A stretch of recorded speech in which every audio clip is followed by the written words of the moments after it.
Hello, everyone. Welcome to another episode of Catfish Weekly. This is Catfish Weekly 33. We have with us Chuck Davidson, Lyle Stokes, myself, Chris Wallace, aka Fudd. Tonight we're going to be talking about tournament partners, things to consider. Um, this is a pretty lengthy subject. I'm sure this is something that we're going to need to go over a few episodes, and like most things, doing a weekly show, we're going to go over things multiple times, and things that we forgot, we'll try to remember to put in the next episode. But this is the first, I think, that we're doing on this subject. So if there's something that we don't get that you'd like to talk about, or you think's a good point or whatever, post it up on the Facebook page or group and let us know, and we'll try to remember to get it in the next time we talk about it. Um, I know I think a few of us fished some tournaments this weekend, and we can talk about that a little bit. And we're going to have some of the top place, first, second place winners on the Big Rising Sun tournament on in the upcoming week or so, maybe week to 2 weeks. So that's all good stuff coming up, and I'll go ahead and hand it over to Lyle or Chuck, whoever wants to start us off talking about some tournament partners. Yeah, go ahead, Lyle. You Uh, got the. Tournament partners is something that come and go as you get involved with it. A lot of guys start out with one person, and next thing you know, for whatever reason, that falls apart, and uh, they get a new partner, and some people never stick with one exclusively. I fish with Cindy. We've been fishing together for years and years and years, and just it's a good work for us. But over the years, I've fished with Keith Atkinson and several other guys. Just a host of people. Chris Cordia and J.D. Richardson. I fished with them guys, and we always had a good time. But to find someone that's as interested in doing it as you are, and it always seems like one guy is committed to making as many or all of them as they possibly can, and the other person a lot of times is not. And it costs a lot of money to do tournaments, and some people can't afford to do their half. And one of the things that you have to understand is if you're going with someone in a boat and you don't have the boat, you got to share the cost of the fuel. You got to share the cost of entry fees. It's not a one-way street, and I think that's where a lot of people run into problems. Is they figure that you're going anyhow, so they just don't have to pitch in anything but the entry fee. I've got a brother-in-law, Jay. Him and I fished a tournament in St. Louis. So it's been several years ago now, and we took my boat and we get down there, and Jay paid the entry fee, and I bought the gas, and we split everything else right down the middle, and had a really really good time. But to find someone that is committed, we take tournament fishing very seriously, and to find someone that's committed to do all the stuff that you need to do is pretty tough. So if you find a good partner like that, and they're willing to share the expenses, you might want to consider hanging on to them if you get along real well. And that's another thing. I know a couple of teams that have split due to the fact that sometimes both of them have a nice boat and they both want to take the boats, and that doesn't work out. Or one guy wants to fish shallow water and the other guy wants to fish deep water. There's a lot of variables, and you guys got to have a little give and take with that. And it's just kind of tough. It really is. Keith Atkins and I fished a lot of tournaments together several years ago, and it was right after I'd had shoulder surgery, and I couldn't pull anchors and stuff. Of course, old Keith, he's a great big old boy, and several years younger than me, and he done all the hard work and like that to keep me from doing stuff that I wasn't supposed to do. And to me, that was worth buying the gas for, just so I didn't have to pull the anchors because I couldn't do it. But he was very knowledgeable, and we talked about where or how we'd fish a spot, or if we was going to drift, or if we was going to anchor, and that's you just got to have somebody you can work with, and finding somebody like that that'll put in the same effort is kind of hard to find sometimes.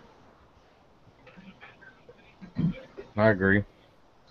I I mean, I myself, I live in an area where I'm not close to a lot of good water. I mean, people like myself, Jason Malone, Jason and Heath fish together. They're um, uncle and nephew, family members. Both have a lot of the same similar interest, and it's awesome.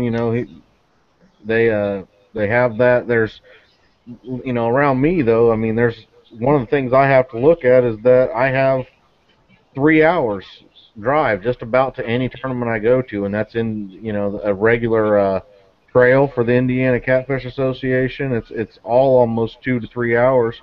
If I want to go fish any big tournament on the Ohio River, the closest Ohio River for me is 2.5 hours.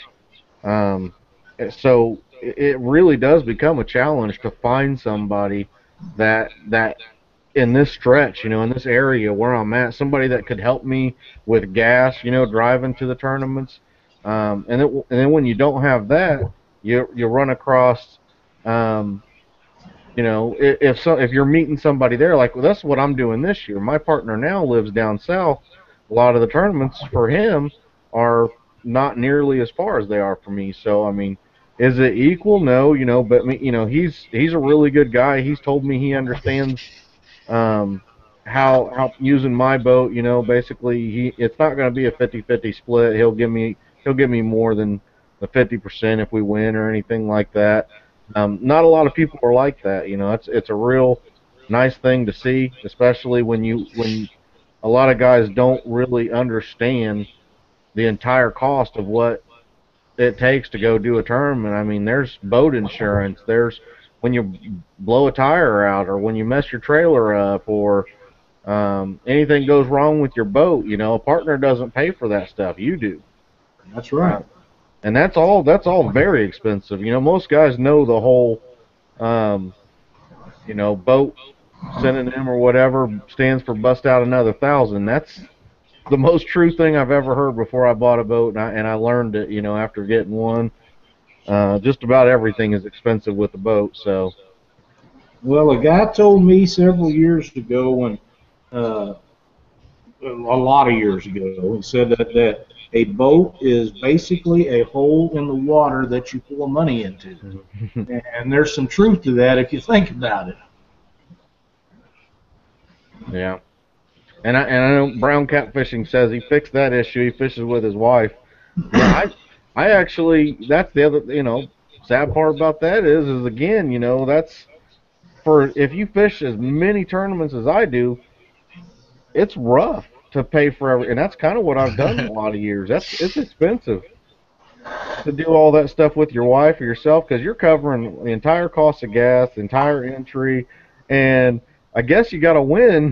That helps. To make it seem better, I guess, on the pocketbook. But I'm hit past couple of years now. I know I'm not winning a ton. So, but I mean, I even think that even if you do win a lot, catfishing isn't really there to where it's going to be anything that you can. You'd be lucky if you break even, I'd say. I agree. I agree. One of the things that you take into consideration when Cindy and I fish so much together, uh, it's like a mini vacation every time we go to a tournament. Last year especially, we went all over the place, and for several reasons. One reason being that we was trying to determine how other tournaments was run, and if we needed to change things or not. And we wanted to fish some of the other tournaments, and we went to the Cat's Incredible tournament, and we was up there 4 nights and 11-hour drive one way, and it does cost a lot of money to do those things. You got $200 and some worth of entry fee in the 2-day tournament, and $50 worth of gas both days, and on the way back we blowed a tire on the boat trailer. And, the spare was iffy, and we had to buy 2 new tires on the way back, and that stuff all adds up. But to tell you the truth, though, and it's not 100% in the boat when you're fishing with your wife or a good partner that you fish with for a long time, simply because you are going to have issues to where you don't agree on things, and and you get a day when everything isn't going right, and you're going to be irritable, and or they are, or something, and there's just things. But when you're spend 37 years with somebody, you get over those things, and you just go on. But you got your entry fees and your cost of fishing. And if you go long distances, like I say, last year we fished 8 states. You've got motel rooms nearly everywhere you go, and you got to eat. You can only take so much stuff with you. Some of it you gotta eat out and do that thing because you just can't be without all that. But it's very important to find a compatible person. Just because they got knowledge does not mean that it's going to be a happy time every time you go out. I mean, it's just not. No, couple things on that. I mean, I like fishing with a lot of different people. I mean, having somebody, and that's kind of the thing is I feel like you can learn something from just about anyone. You know, it might be somebody that isn't, it might be brand new, but yet they've done other tournaments or done other kind of fishing, and they'll bring something to the table you might not have ever expected. So always, be open-minded when you take somebody as a partner. Think about what they're doing, what they're telling you, and see if it's something that you can, if you can make work for what you're doing, and don't feel like you're, the end all be all of what you're doing, and you can't learn anything from someone. I think that's a huge mistake. Oh, absolutely, and really, there's very few people that I've ever been in a boat with that I didn't learn something from. Yeah, and and honestly, I mean, people don't always mesh together. I mean, sometimes you do, sometimes you don't. Um, I guess I'd just say, I wouldn't be offended if somebody didn't want to fish with me again. And it's not, I know that I'm not a butthead in the boat. I know that I'm not bad, but maybe there's just the way that I do things and the way that they do things, and everything just doesn't work well as a team. And if that happens, you just look for somebody else, and you should be able to talk to each other and let each other know, hey, I just don't think I'm going to work out with you very well, and nothing wrong with you. I like you. You're great and all that, but if if if you can't work as a team, really fishing is a team sport. I mean, there's times where having somebody who can, once you get that relationship, having somebody who knows what you're doing, what you're going to do, that is a huge advantage in a tournament, in a fishing tournament. They might, I mean, that can come down to your partner grabbing rods and lifting them up over you so you can fight a fish to the side of the boat and he can grab the net. And whereas somebody that you just don't mesh well with, they're sitting there watching you and trying to get a last puff of a cigarette in, or you know what I'm saying. There's things that people do that you're just like, well, it's just probably not going to work for me. Well, and that's true. And one thing that I would add to that, I agree with everything you said, but I would add one thing. Um, if you're going to go out with and try a different partner, give them the benefit of the doubt and spend 2 or 3 days pre-fishing. Or if that doesn't work, give them the second chance, because just because you had a rough day once doesn't mean that the second time wouldn't be better, and it would be a shame to miss a great fishing partner just because of one bad day. Because I'm telling you, when I have one of those days when it doesn't seem like anything in the world is going right, I'm pretty damn sure Cindy wants to throw me out of the boat because I get really irritable, and nothing always goes right. You're going to have this or that go wrong, but when everything goes wrong, it kind of gets to me a little bit. And if you have one of those days and you've got somebody that you think's going to be a good partner, be sure and give them the second chance, because it may be you, it may be them, it may just be the day, and it could still work into be something great. Yeah, you can find a good partner and plan. And I last year I planned on fishing two different tournaments up on the Tennessee River, North Alabama. Both times he called. One time he called the night before. I was loaded up, ready to go. The second time at 3 a.m. both times saying something came up he couldn't go. So about 95% of it, you got to have somebody that um, that's going to be very dependable. And with me fishing with my woman, I know she's going to be there. I can't keep her out of the boat, so I need four hands in my boat. It don't work if you got two captains. I fish with friends that supposedly good catfishers and just fun fishing. There's conflict sometimes on what we should do, where we should fish, what we should use, where we should go. Just imagine if a little bit of pressure's on at a tournament, what how it could turn out.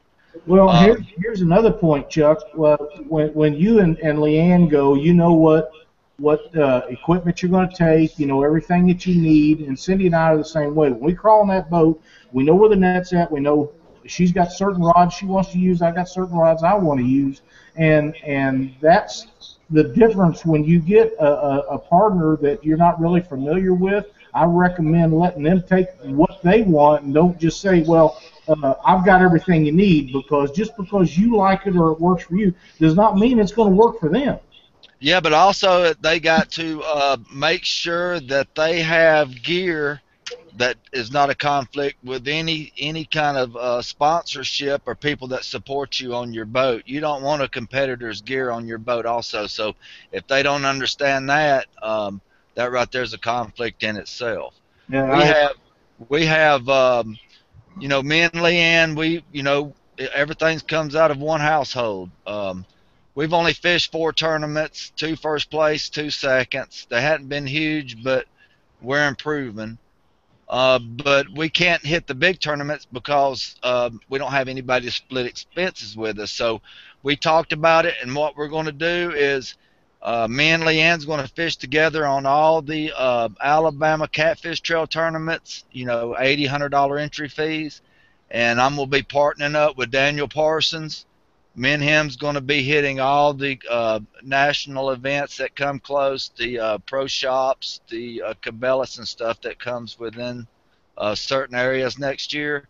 That way I'll be able to go fish larger tournaments, and I will have help with entries. But me and Leanne will still be fishing all of the Alabama Catfish Trail tournaments together, and he'll be fishing with his wife on those tournaments. well, and it does. It costs a lot of money to fish tournaments, and if you're going any distance at all, like Chris was saying, an hour and a half, 2 hours, the closest he's got. We have tournaments closer than that to us that we can fish, but a lot of the bigger tournaments and the tournaments that we want to fish are an hour and a half to 5 or 6 hours, depending on what they are. And some of the bigger tournaments I've backed away from, and this because of things they've put in to where you have to join or this or that, or for one reason or the other, I've not decided not to fish their tournaments. And then we've also, next year, we won't be fishing any of the Twisted Cat tournaments because it's just so hard that we can't run the tournaments and fish them both. We're leaving out hour to an hour and a half after everybody else leaves, and coming in an hour and a half to 2 hours early to get everything ready for weigh-in. And it's just, all we're doing is basically donate money. Although we have had some success doing that, it's just too much work to do it and run the tournaments and fish them. Therefore, unless we find somebody to run the tournaments, we'll just be fishing the bigger events like Monsters and Catch Incredible and things like that. We'll be going out and doing those, and that way, her and I can still fish the tournaments together, because that's what we want to do. I mean, we want to fish them together, and as long as we're not kids anymore, so as long as we're able to do it, we're going to continue fishing the tournaments together. And if for some reason she doesn't want to go somewhere and I do, I might fish with someone else, and we'll see how that goes. Yeah, me and Leanne's still gonna fish some big tournaments together. But if I say, hey, I want to fish this tournament bad, and it's gonna dip a little bit too far in the pocketbook to do it, we'll be able to, have the option to have another partner to go to help with expenses, which now I don't have that option. So, Well, like Monsters, Ohio. You should be closer to me. But then he'd be farther from Wheeler. Yeah, well, I know there's big fish in Wheeler, but uh, I got St. Louis within an hour and a half, and I don't. I'm telling you, if you want to get into them, that's where I'd be going. But if I was down there where he's at, I'd be going there. Yeah, one of the one of the most true and funny things that I've seen on Facebook. And when I seen this picture, I was like, man, it's so true. It's the picture of it says like $40,000 boat, $40,000 truck, $500 in entry and gas, all to win, $750 at the local catfish tournament. It's very, very true. It really is. And then even that's not getting all the expenses on everything. Well, and it's not like I was talking about. I think when we figured it up, for us to run to the Cats Incredible tournament last year, and I'm not knocking any part of that trip because we absolutely had a blast. We got to spend a lot of good time with Brad Durick up there and several of the other people that uh, we made some really good friends. We had a great time. The Red River is an awesome place to fish. Uh, but it cost us between $2,500 and $3,000 for that 4-day trip with gas and expenses and everything up there. And when we go places like that, I'm not going to put Cindy in a crap hole motel. We don't stay in the Taj Mahal, but we stay in a decent, nice place, and we eat in the boat and we eat out at night and different things. But we had a really, really good time going up there. It just fell on a date we couldn't do it this year, but and going to the monsters of the Ohio is, other than beating Janet Fox, so she has to wear that Cardinals cap. We'd go down there even if we didn't fish, just because that is such a great place and so much fun. A lot of times we go to these tournaments and stuff, and you talk to Ron Workman and some of them guys, our motel room door basically stays open and people run in and out of it all the time. And we're talking about fishing and rods and bait and all kinds of crap, and might have an adult beverage or two. But that's why we do this, is because we enjoy it so much. And that Monsters of the Ohio, we was fortunate enough to be camped next door last year to Vince and his fishing partner, and we got a big kick out of him going in his room and the air conditioner not being broken. That's why you do it. The fishing and catching the fish, and if you happen to hit a lick at a tournament once in a while, that's a bonus. It's about having a good time and enjoying yourself. Yeah, it's the whole partner being, understanding all the expense and everything. It really is a big deal. I mean, really, if let's say for example you're going out and you're fishing for bait for a tournament, and you're going out and you're pre-fishing and you're doing, you got a partner or whatever who, he's working or whatever it is, and but you're putting in the gas, the time, you're doing all the work, you put in, let's say $100 for, pre-fishing a tournament, or even more than that, getting bait for it. That's all part of that expense. If he just shows up during tournament day and you guys placed because you went out and caught all the bait, you went and pre-fished, you found the spots. He just showed up and gave you half the entry fee. That really, it's not fair to the guy. It's not fair to him at all to get 50% of that winning. No, that's not sharing the expense. That's just sharing the entry fee. Yeah. There's a difference, and a lot of people don't understand that. But and you and Chuck know as well as I do that if you go out and you catch fresh bait, you're going to spend a bunch of money on gas. You may spend a half a day finding it. You burn through a lot of gas in a half a day, and you got to throw the net. You got all the stuff that you got to do to get that. Now, if you're using frozen bait or something, or you can't find any bait, you always got to have backup. And if they don't bring anything to the table like that, then it's all on you. And if you either have the expense of getting them and vacuum sealing and freezing them, or buying them vacuum sealed and frozen so you can keep them for extended periods of time, and if they're not willing to pitch in on some of that or take that out of your winnings if you happen to win, then it's just not fair to the guy that operates the boat. Nope. Not. I mean, for instance, every year I go to Cumberland City, Tennessee for skipjack. That's part of my overall expense for a year. I mean, I'm not saying whoever I fish with owes me money for it, but if we're using that skipjack that I spent $300 to drive to Tennessee and stay at a hotel and buy back vacuum seal bags and then brought home and spent 8 hours sitting there vacuum sealing skipjack, and then I'm paying for my freezer to hold all the skipjack for a year, or 6 months or however long. I mean, it is a lot of little stuff that It things that adds add up. up. It does. It adds up, and I will mention one thing. Every January 1st, the Twisted Cat Outdoors. There's a bunch of us that get together at Cumberland City, providing that they're running water through down there, and we have a little skipjack get together, and it's a lot of fun. But we're down there usually 3 days, and it's the same as at a tournament. You got the gas money, you got the hotel money, you got the eat. It costs a lot of money, and you can bring back a lot of skipjack. But again, that's something that we do for fun, and we enjoy doing them skipjack. But a lot of people won't fish with frozen skipjack. My success rate with them, I can't really tell a lot of difference between that and stuff that you just pull out of the river. Maybe it is a little better, maybe it isn't. I've won a tournament here a while back on shad that had been froze for over a year. And nobody was catching anything, and that day that's happened to do what they wanted. But when you consider all the cost that's going in there, you're even the electricity that your freezer runs. That stuff all adds up.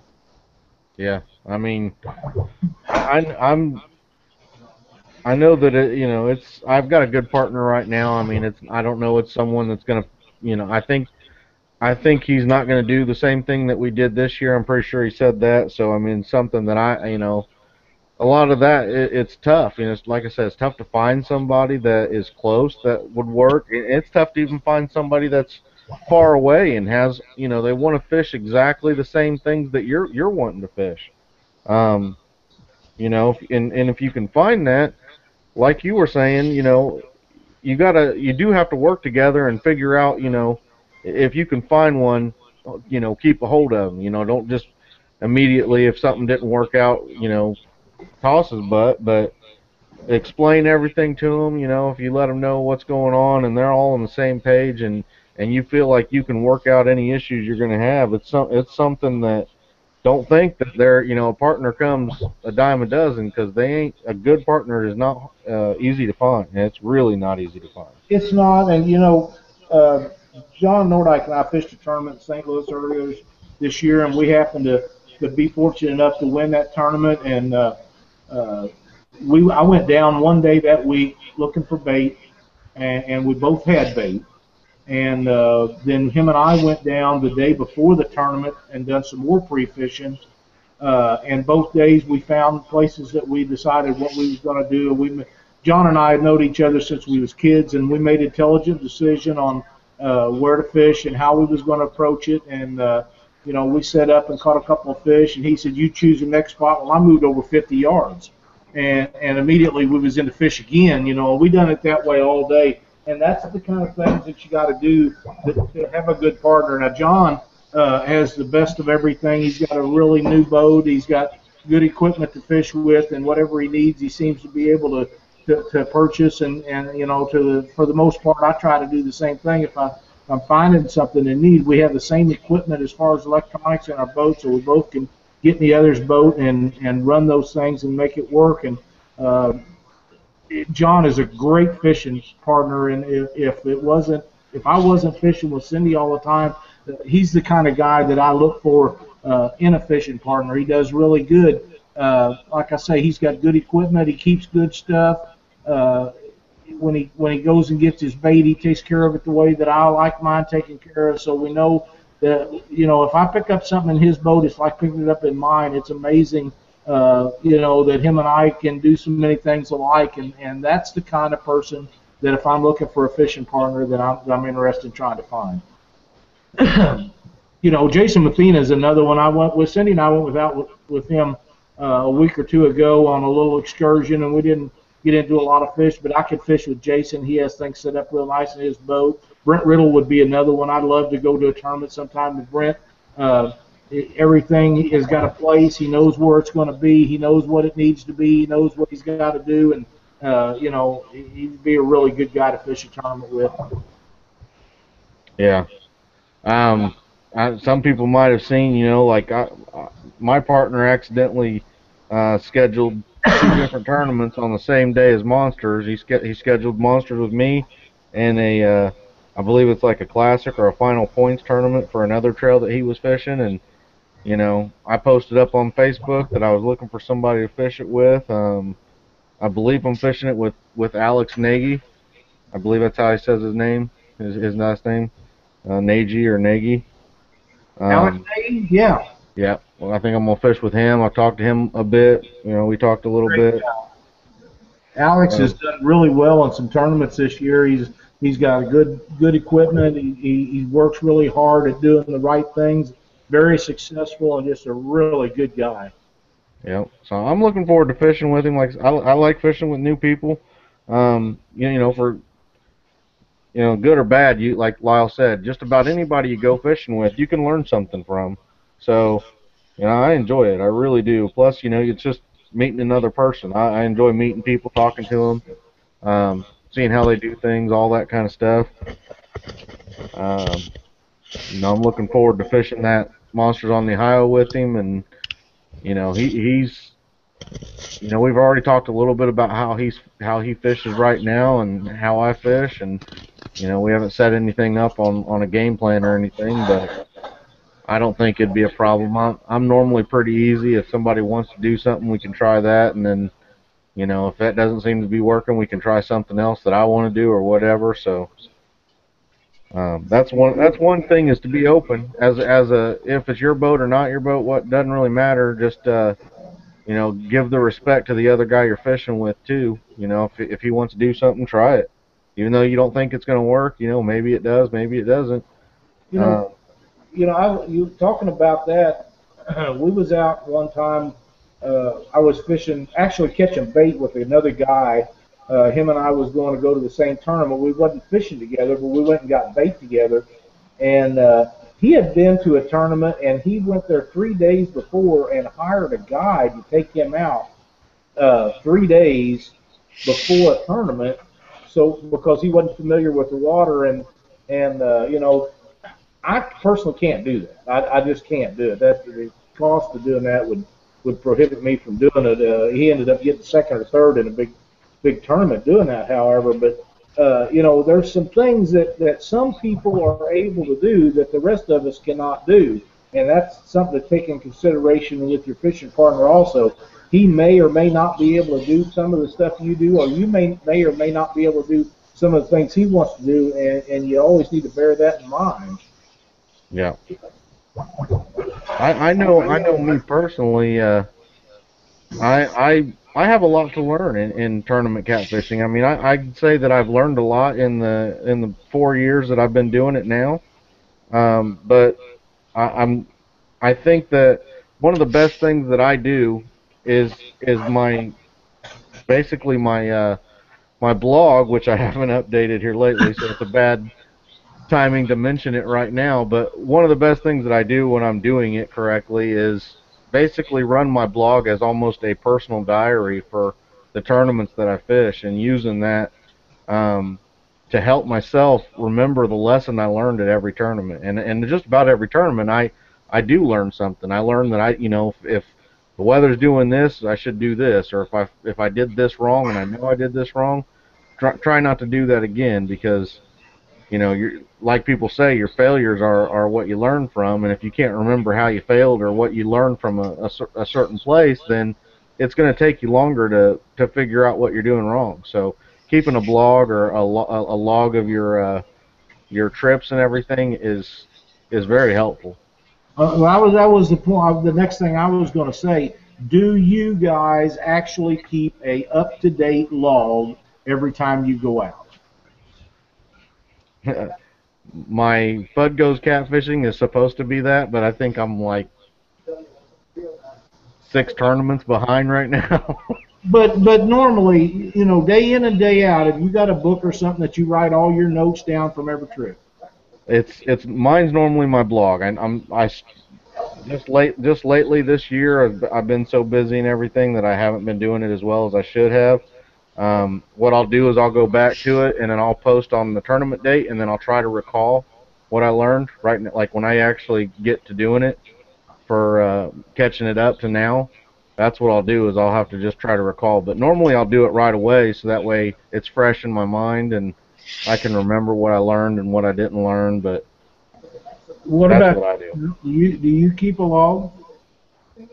Yes, I keep an Excel spreadsheet on my computer. I try to keep in, um, mostly I'm really doing some research on pressure systems. So I'm trying to keep, how long after a pressure system actually passes through to the time I'm fishing and what the fish are actually doing at that time. So I can try to pinpoint them because we've had two tournaments that we've had pressure systems that were moving through heavy about halfway through the tournament. I mean, the peak of the front, we actually did good from me looking back at my notes and seeing what I've done when the pressure system has come through before. I keep what the pressure is, water temps, um, the outside temps. What bait I was using and the times, and if there's some good hours for a bite. I put the times that I actually had the best bites, um, and that way I try to come up with patterns that way. We had a good question from Frank Neely. He said, "How much do you think the ability to read the water, rig, catch bait, have boat control skills factor into partner choice?" Personally, I think a great deal. Even now, with that said, understand that Cindy does run the boat some. She does not run the trolling motor, and I do all the bait cutting and doing that stuff. So, but I get a sandwiches fixed with clean hands, so I'm okay with that. But one of the things that I falter at, and I'll be the first to admit it, as bad as I hate to, is you always should ask your partner their opinion of where to go and how to set up on stuff. And there's been times when I've asked Cindy and then ignored her, and later went to done exactly what she said, and we started catching fish. So, that's something that you have to do to be successful. You got to be willing to try something different. But having someone that can help you, even backing the boat in or the trailer in when you're loading the boat, and Cindy's getting really good at that. She does that, but any kind of help like that you can get takes a load off of you, or you don't have to do that much. So if they can operate the boat while you're pulling up an anchor or setting up on fish, or if they can run the trolling motor on a drift or anything like that is a really big deal to me in choice of partners. It definitely helps. I mean, that's one of the things, especially. I mean, if let's see, like for Monsters on the Ohio, I said I needed a partner, and Alex Nagy has never been on this stretch of the river at all. I mean, Right. I decided to fish with him not because of necessarily his knowledge of that section of the river, but more that he's got his own boat. He might be able to bring his boat. I'm not sure what we're doing on boat wise, but he'll probably be able to get bait. He'll be able to um, help me backing up the boat. I mean, if I could afford it and everything, I can take my wife with me like I did at Rising Sun. She's getting good at like parking the boat in the trailer. She's not confident yet backing a trailer up, but one of the new additions to the Rising Sun, they put on the secondary. They got two ramps there. The secondary ramp, they just added a dock, which makes life a whole lot easier for guys like myself who have to basically at the end of the tournament run to the dock, have your wife hold on to the boat so you can run and back the trailer down, jump into the boat, have her jump into the truck, and pull you out once you got your boat trailered. So that's one of the things. I mean, every year I have to think about it. It's especially like Rising Sun being a 2-day tournament. That's taxing. Everything you're doing is taxing on you. And if you're the one that is running the trolling motor, trailer in the boat, throwing the anchor, pulling the anchor, rigging the baits, rigging the poles, you have to do everything. It can be a struggle, and it can wear on your nerves. And Yeah, and that's true. We had, Cindy, like I say, she's getting really good at backing the trailer in, and some ramps are easier to back in than others, but she does really well.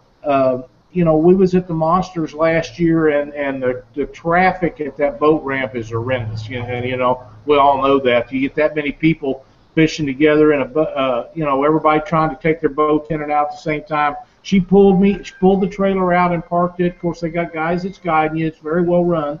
And that all went good. She goes down the dock, and I pick her up, and we're set and wait for launch. When we come in, uh, it's a whole different situation. You got 4 or 5 guys trying to back in at the same time. She's nervous as hell to start with because when she backs in, we're at a ramp where there's no one around to rush her, and she backs it right in. But now, if you got people waiting in line or somebody honking her horn, acting stupid, she gets shook, and that's where she starts running into problems. So at the Monsters last year, and this has happened at a lot of other places, people help her, and Doc Lang happened to be there. He jumped in the boat, backed it in, and we was good to go. John King, Kelly Brockenfield at Nauvoo, Illinois this year had a bunch of boats up there. She was getting the boat ready, couldn't get it lined up, and Kelly jumped in there and backed the boat in, the trailer in for us. And that's the kind of people that we got in our sport that does things like that. But backing a trailer or running a trolling motor, any of that stuff, it is a repetitive thing. It takes practice. You just got to keep at it. And if you see somebody that's in there that's inexperienced trying to back a trailer down a ramp, don't sit there and blow your horn or yell at them. Let them get it done. They'll get it done a lot faster without the pressure on them than they are if somebody's trying to rush them. I agree. I think that my wife, I think it was 2 years ago, and it was part of the reason she didn't go with me last year. I believe she was at Rising Sun, and the guy that's directing cars to go down and park or pull the trailers down and get boats launched and stuff.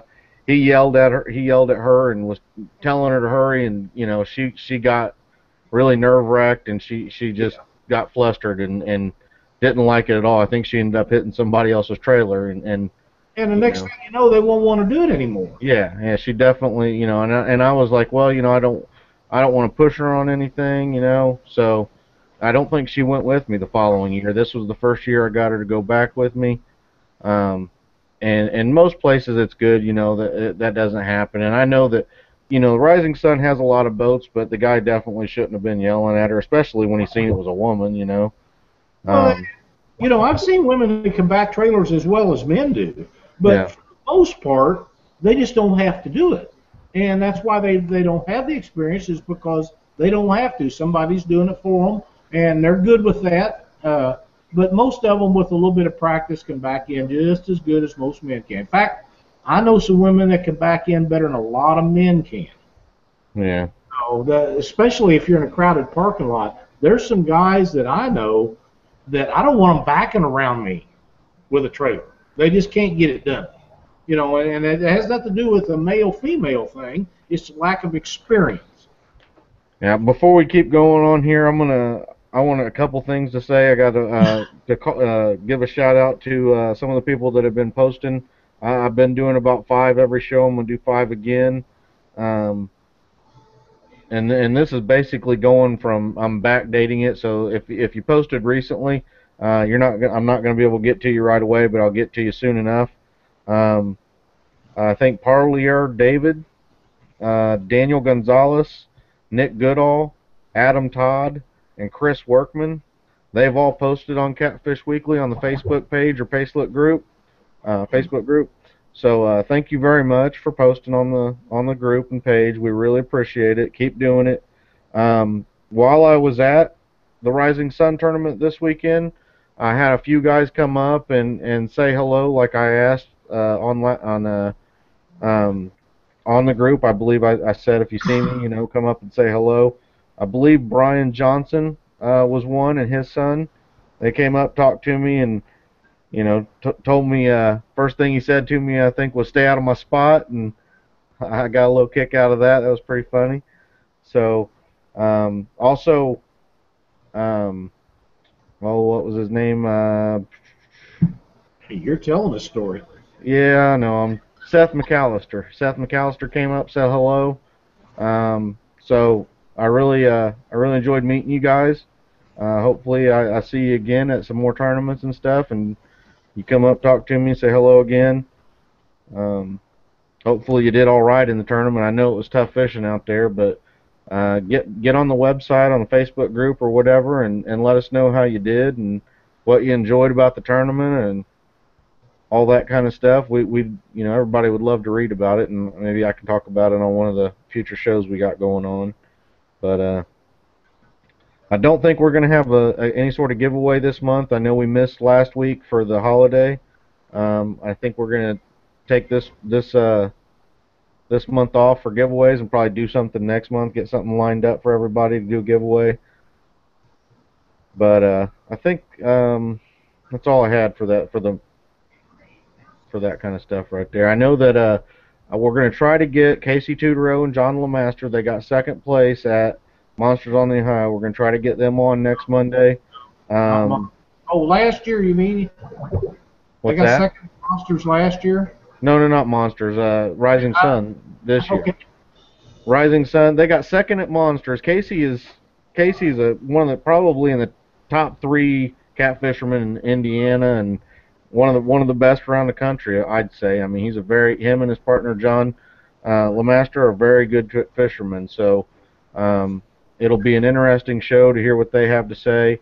If you don't know who they are, you're gonna know who they are. I mean, they're gonna be around doing good in a lot of tournaments, and they're consistent. They're consistent in the ICA. They're consistent, placing in the top 5 or so in Monsters and Rising Sun. Rising Sun had 142 or 143 boats, and they got second place, and I believe they got in the top 5 or so last year. I mean, they're very good fishermen. They are very good fishermen.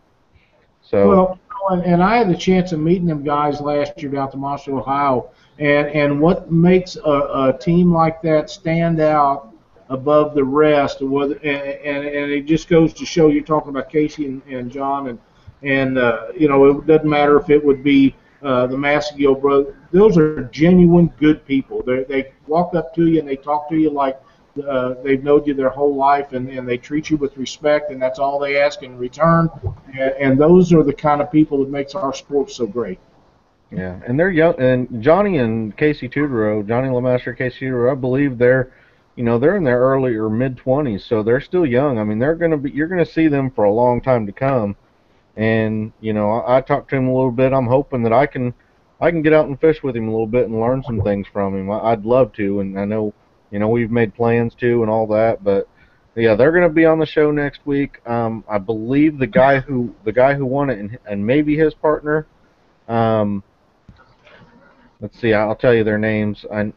It's Matt Beckdahl and Jeff Iyer, I believe, are who. They got first place in the Rising Sun, like I said, with 143 boats, 2-day tournament. Day 1 they weighed in, I think, 87 pounds or something along that lines, and then day 2 they weighed in 95 pounds or something. And that that's 5 fish limit. That's compared to the rest of the field. That was a really good weigh-in. They did a good job. That for that pool, that's really good. I know a lot of boats in that tournament were weighing in under 20 pounds a day, if that. I believe you could have got in the money. You could have got in the top 25 out of 143 boats if you had 30 pounds each day, maybe even 25 pounds or so each day. I think the last 25th place was something like 55, 60 pounds. So. I mean, that shows how the commercial fishing and you hear us talk about the commercial fishing. I'm trying not to get on it. You know, we try not to harp on that every single show, but the Rising Sun tournament, it's a great tournament. Has a lot of boats. Um, has a few things that I wish they'd change up a little bit, like the weigh-in. Uh, and I've heard some, people in the line didn't really care for the putting your number in the fish landing net. When you come in, you have to basically run your boat right up next to another guy's boat and throw your number in a fish net. And as soon as time is up, he takes his boat in. If you don't got your number in that net, you're out. But I think that they should. There's other things they could do that change that up. But it's a great tournament. Um, for that stretch of river, that's the main stretch of river that is closest to Ohio, where a lot of the pay lake owners and commercial fishermen hit really hard and they're still hitting it very hard to this day, um, for commercial fishing and taking them pay ponds and things like that. So um, that stretch of pool is absolutely the worst. I mean, if you go upriver good ways or downriver, it gets a little better, progressively better either way. But I consider that's the dead zone almost. I mean, it's really a really hard hit section of river by commercial fishermen. So not only that, it's a lot of recreational fishermen as well. So, but yeah, we got those two guests coming up here shortly. Um, Probably some other people coming on in the next month or so. Um, I have had a lot of people ask me about Catfish Pro, the forums. I haven't heard from Josh. I don't know what's going on. Last I heard was from a friend of his that the website, something got messed up in the files, and they wasn't able to get it fixed or isn't able to get it fixed or whatnot. I don't know that Josh is okay or anything. I've sent him a text message. I've called him. If anybody really gets a hold of him or talks to him and has any more information, that'd be great. I know there's a lot of good information on Catfishing Pro, the forum. There's a lot of good people. They'd like to see the forum back up and running. As would I. So if you know anything, let us know. If you can get a hold of him, get a hold of me. I'd appreciate it. But anything else that we got on? Or you think that's pretty good for the subject of the night? No, we can go on for hours. It makes no difference to me. Yeah. I just got to go back to work when we're done. Yeah. Chuck Breedlove, yeah. Chuck Breedlove and James Holcomb, they're both really good anglers as well. I mean, I'm not knocking anybody when I'm just mentioning the guys that I mentioned. There's a lot of good guys, a lot of good fishermen out there. I hope to fish with a lot of them. I hope that I can learn a lot of stuff from them and be up there and be considered amongst them at some point. I know that I'm not there yet, but I'm putting the effort in. I'm putting the time in. I'm fishing a lot of tournaments. I'm trying to get up there and be a competitor as well. So. Well, Chuck's another one that I met last year at the Monsters of Ohio. Come up and spent several minutes visiting with me about fishing and rods and different things. Just an outstanding young man, and I hope he's down there this year, and I hope he comes back around because when you're talking about the tournaments like the Rising Sun or the Monsters of Ohio or the big tournaments like that we go to, I'll forget somebody, and if they come up to me, I'm happy to visit with them, but they may have to remind me who they was because, it's been a year since I've seen them guys, and I may not be able to put a name to the face or, if they talk about something we've talked about, I'll remember that, but it's really hard to remember all of them, but like I was saying earlier, it's so much fun going to them tournaments and visiting with them people, and Chuck was, he stuck in my mind, as did Casey, because they were so down to earth and easy to visit with, and it's really enjoyable visiting with people like that. I just like talking to Jeff Dodd, Daryl, Jason Maskill, or Brent, or any of them guys. They're so easy to get along with, and and very knowledgeable folks. And anytime we can get somebody like that on the show, it'll be beneficial to everyone. Yeah. Yeah, there was one topic that I just wanted to touch on, and Lyle brought it up today when we was talking discussion.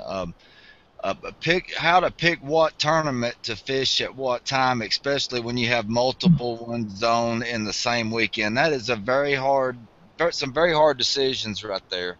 Um, especially between teammates to try to make the decision and budget to which one's going to fit them the best. Well, and we all have. It doesn't matter who you're fishing with or how much funding you have. There is a limit to everybody's got a limit of what they can spend. It doesn't matter who it is, and you know we've been to a lot of the tournaments over the years, different areas, and at the beginning of the year, we make out a list of the places we're going to go, definitely. And if we're able to go somewhere else, then that's okay because we know we're still going to have a good time. But the first thing that went on our list this year was going to Owensboro because we had such a good time down there. And it didn't work out where we could go back up to Grand Forks, but it doesn't always. But there's a lot of weekends that there'll be a tournament in the Kansas City area, one in the St. Louis area, um, one somewhere else that we want to go to. And it's not always about how big the payout is. A lot of times, to me, it's about how good the fishing is and whether people have been catching fish or not. Yeah. Yeah, and if it's somewhere that you've been wanting to fish and just have never had a chance to go or haven't been in a while, it really gives you a reason to go. Absolutely. Yes, I mean that's all everybody needs is a reason, and if somebody throws a tournament, there's your reason, and you get to go fish.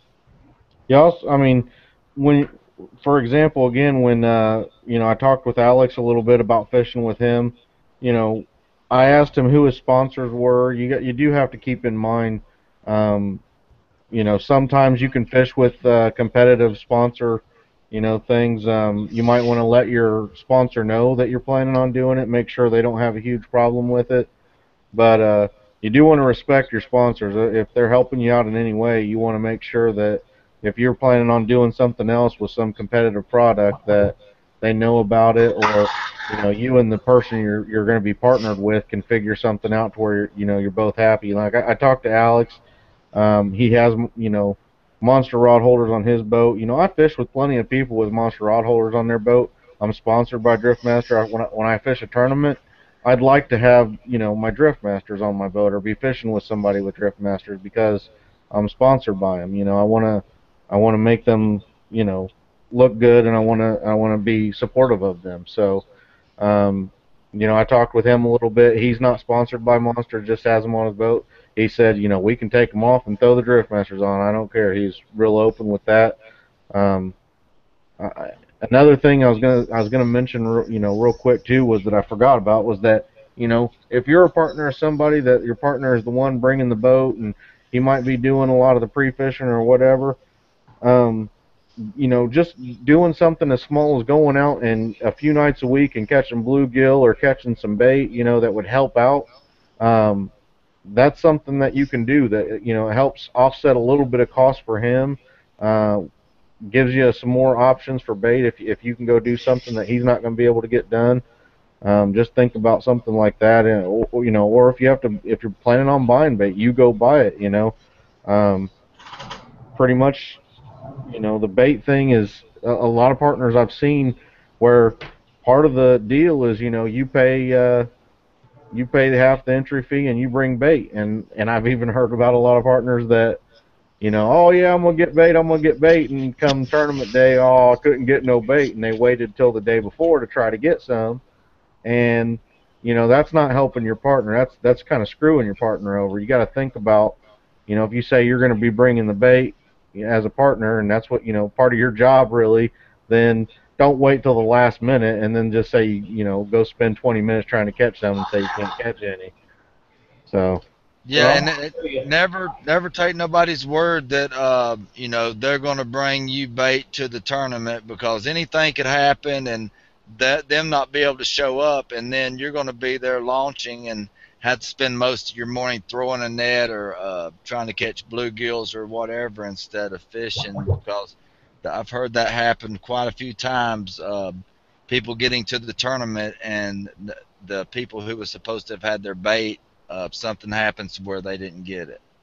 Well, I got to tell you, if they wait till launch time before they tell me that they don't have bait and they were supposed to have bait, of course I would have some with me. I just can't imagine leaving the house without it. But if it got down to the launching the boat and I ain't got no bait, they probably ain't going to fish with me again. You know, Yep. that in itself would set me on fire. Right. Jason Last Malone. Jason Malone says, "I think the non-boat owner should have to clean the boat afterwards." Hey, I'm okay with that too. Yeah, there you go. Oh yeah. Absolutely. Yep. And the bait coolers. Hey, that's another expense. If you take if you clean your boat, I can't say that I've been real great at that this year. But taking your boat to the car wash or whatever, that's another thing. It adds up. And it does, and if you don't have in my town, they built a new lake here, a reservoir a few years ago, and the cost of water around here, it's a lot cheaper to go to the car wash and spend $10 than it is to pay your water bill at the end of the month. Yeah, my boat. I think if I just keep going the way I'm going right now, by the end of the year, it's going to look like a fiberglass sparkly boat with all the shad scales on it. Oh. And it's not. It's an aluminum boat, by the way. But I think we're good for the night. I think we can go ahead and start our closing statements. If anybody in chat has anything that they want to talk about, you can mention it right now, and we can try to fit it in between a closing statement or not here, and or if you got a question or anything, just post it up. We'll try to get it answered before we close out the show. But Chuck, if you want to start it out. No, I'm good. Our tournament's about 6 weeks out, but we're probably going to be changing launch locations and stuff. So, I'll put that information out next week or two. Okay. And you want to thank any of your sponsors or anything? I know we don't do that all the time, but we got a Oh show. yeah, We might as well give our sponsors a shout out. yeah. Well, when I first started catfishing, it was mostly for trophy hunting, and being on all these forums and stuff. The first guys I started talking to was Lyle and Big Dave, and they're just one of the regular catfishermen.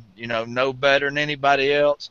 Do anything for you, help you out any way they can. From the start, they said, "Hey, if you ever want to start tournament catfishing, we think you do okay, and we're going to be right behind you and support you." So I really didn't even have to try to go after and ask people if they wanted to sponsor me. All I had to say is, when you gonna send me a jersey, and that I had instant support. So get in with these guys that that have these companies that build these rods. They're just like everybody else. They watch Facebook. They see what everybody's doing. You never know. You send them a message and say, "Hey, do you mind if I get one of your jerseys this year and slap a sticker on your boat and sell some rods for you or some merchandise for you or whatever?" You'll be surprised if they say, "That would be great. I was waiting on you to ask." I mean, you wouldn't be surprised who watches and sees what fish you catch, how you keep yourself on these social sites. They can actually tell if you will be able to, um, you know, sell equipment for them. Help push their stuff. Promote their items for them. So, Black Horse Rods and Lyle, they've done a lot for us. They really build some good equipment. Um, Leanne loves hers. Leanne was using some rods at first that I had, and it was killing her back. And I called Lyle. I said, "Look, I need you to build a rod for Leanne because I want to get her on a big fish, and I need a rod that's going to handle the impact for her that she can get it in." And he gave me exactly what I wanted. And bottom dwellers tackle. Uh, there's no use in for me even trying to find any other, most equipment anywhere else because he's always got, pretty much the best prices around. I would just go to his website, see what I needed, place my order and get them. Um, I hooked up with the Lumacraft boats. They got with me, and I was posting on their Lumacraft page, and they said that they would like to start getting into trying to build a catfish boat. And next thing I know, I was on a 3-hour conference call with them, and they were, picking my brain, wanting to know what I wanted in a catfish boat and what my favorite catfish boat would be.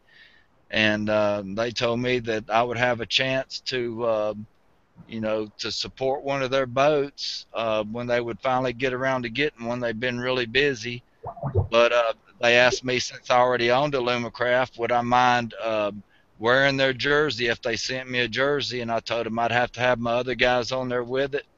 They said no problem. I sent them graphics. They put my sponsors on their jersey and sent me a wardrobe of clothes. And the guys at Lumacraft are some really great picture, and hopefully they'll get the things in the works pretty soon. And you know Lyle just seen that. the I've been watching the ball game. I'm sorry. the Driftmaster rod holders, man, you can't ask for no better. I mean, just slap that rod out of them rod holders. I mean, nothing to get in the way. I've never had a problem getting the load up all. Um, I was using all this equipment before I got sponsored by them. I truly believe in it, and that's why I use it. Um, I'm glad they all believe in me, and I'm gonna give it 100% to and Leanne gives it 100%. Yes, they believe in her, I guess. She thinks so. But all right, guys, I said enough.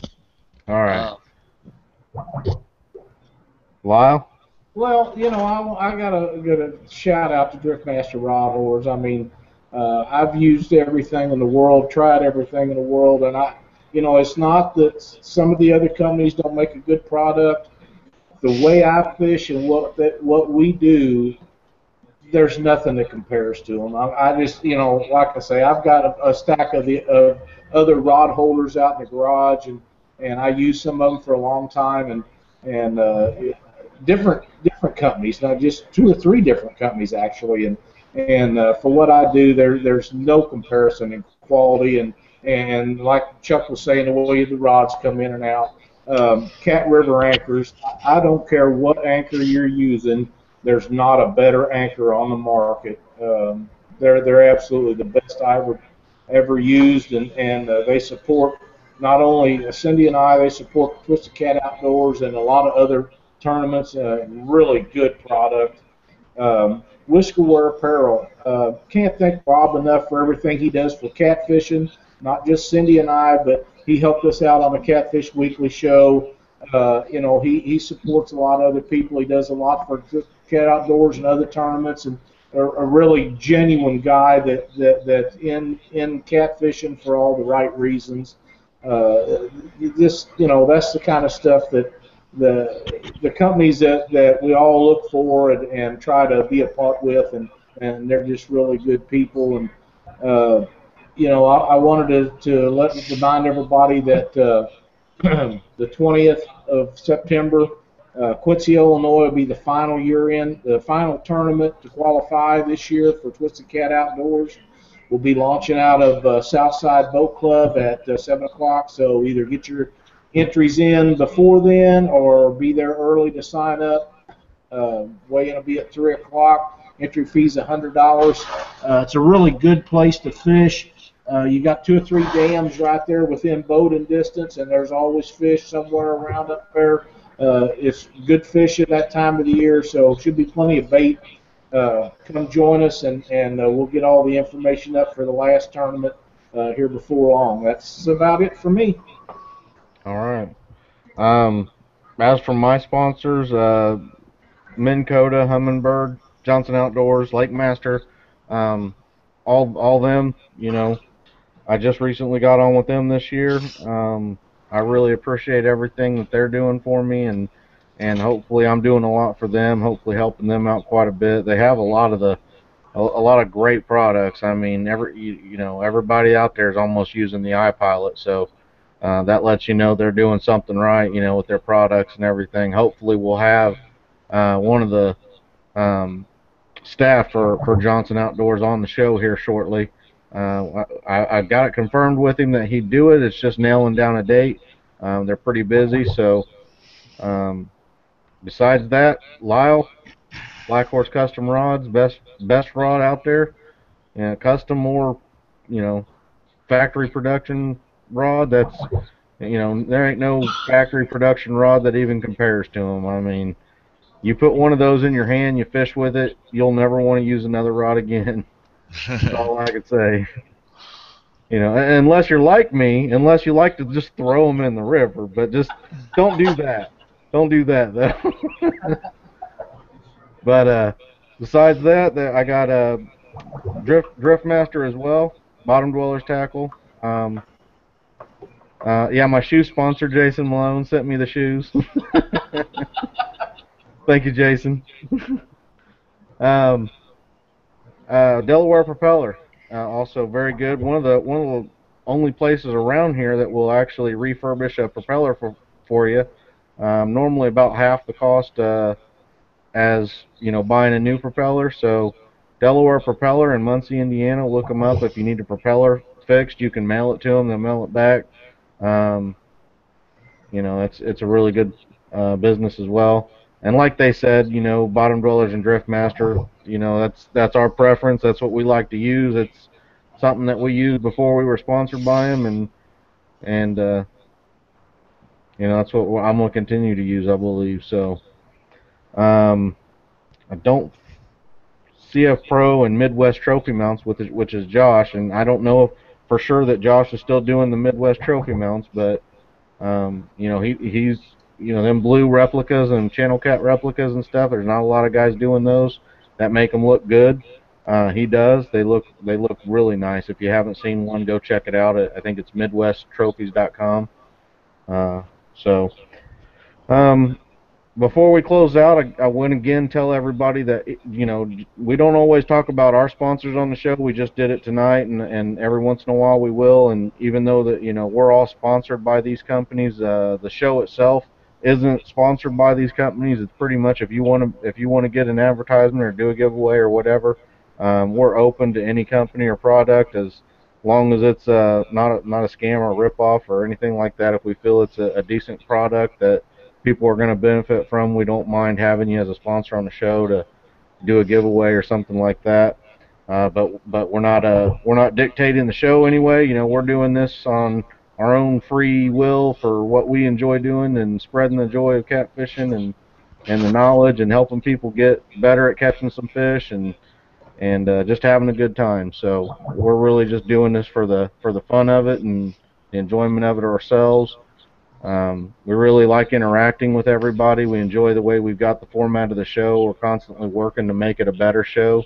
Doing the live chat and everything during the show is working out pretty good. Maybe we'll try some other things. Maybe do where you could possibly join in on the video cams here during the show and maybe talk a little bit, and that's stuff that we're going to work out and be testing and working with for the future. But for now, this is the way we're doing it, and it's working out good. So thank you to everybody that's watching the show.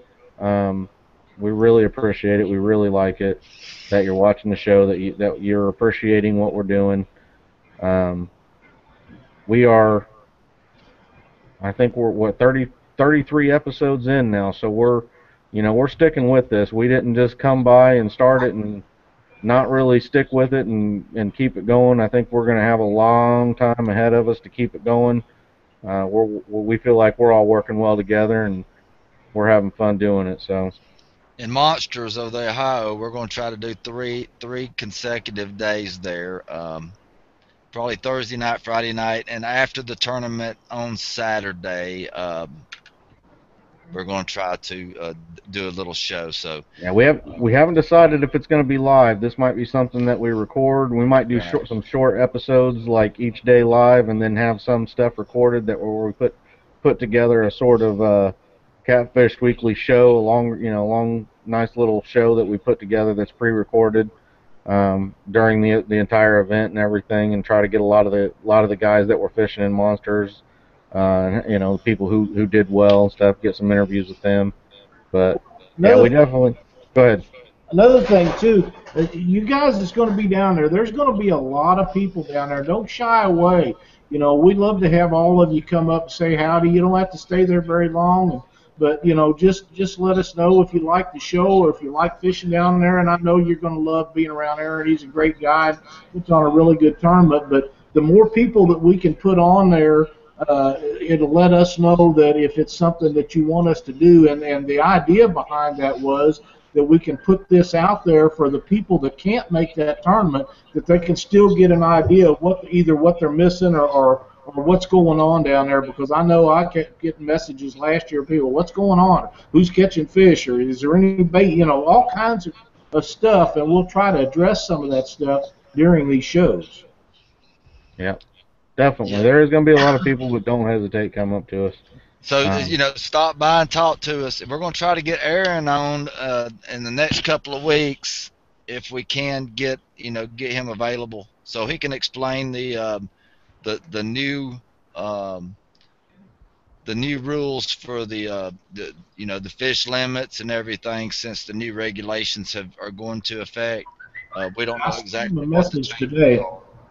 We don't know what exactly the changes are going to be, and everybody's a little bit confused on how what the slot limits and such are going to be. So we want to hear it straight from him, and so we want to try to get him on in the next few weeks so we can get everything straight before we go.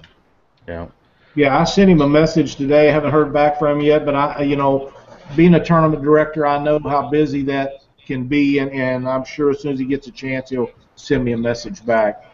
I can say this: the Rising Sun tournament that was just held has the same rules in effect that he basically copied the rules from the Rising Sun. So it's exactly the same as what Rising Sun just did. And in that pool, that new regulation, that new rule, I don't think played any part. I don't think anybody had to put any fish back in the water because they had more than the 35-inch double that they were allowed. So. Um, depending on the pool, and the big fish of the Rising Sun, I will say this, was a 37-pound flathead. Hmm. So That's the only thing that I'm a little confused with is the message that I read about that was one blue over whatever the length limit is. 35 inches You per have person. one flathead. I don't understand that part of it, but we'll get Aaron on here. He'll get us lined out, and we'll get straight, and that way everybody will know. It really, fellas, it doesn't make any difference. It's going to be the same for everybody. Yep. Right. And then that's one of the things that people don't understand. They go to these tournaments and they're complaining because, oh, you ought to have all the tournaments here because there's bigger fish, or you ought to have them all here because there's more blues or more flatheads or more channel cats. You know what? If you put a tournament up and everybody's catching fish and everybody's having a good time, the rules are the same for everybody. So just go out and do the best you can. Have fun. Right, but I mean, if you can have one flathead over and one blue over, whatever, people are gonna need to plan on what baits they're gonna need, so to try to target what they're wanting. So my You're big thing is making sure I'm bringing the right baits for what I need to target, and what the slots are on them. So Now you're bringing live bait for Chris and I, right? Yeah. mhm. I'm gonna bring as many 4-pound carp as you need, live carp. So. No. Hey, No, hey, you can hey, only use bring those them. on Wheeler. Hey, bring them. You know what? I caught one of the biggest fish I've ever caught on the River on a carp head. About a 4-pound carp head, probably. Oh yeah, I mean you can use them. You can use them whole and live on the Tennessee River, but I'm not sure if the Ohio is back ready for that type of bait yet.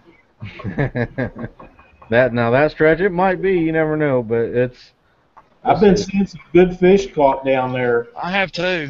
There've been some really good fish. A lot better fish been caught down there, and pictures posted this summer than I've seen come out of that area in a long, long time.